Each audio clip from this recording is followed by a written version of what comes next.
Ng suspect na may kinalaman sa malagim na kamatayan ng graduating student na si Miyuki Kim ng Jensan na aresto na. Detalye ng balita mula kay Jun Dimakutak, Aris 19. Assalamualaikum, Brother Jun. Alaikum assalam, Kuyang Angel.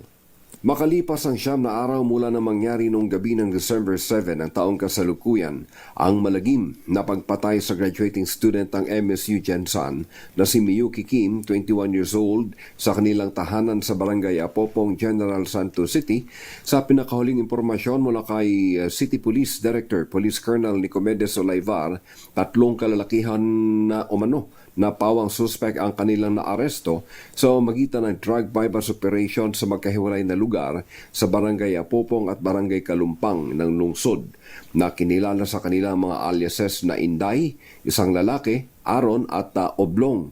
Ang isa sa 3 naarestong suspect na si alias Aaron ay nagbigay na ng kanyang public statement.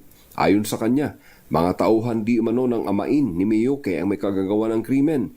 Batay sa statement ni Aaron bago ang krimen noong gabi ng December 7, nakasalubong niya umano sa daan ng 2 suspect at inaya siyang sumama at may racket umano sila.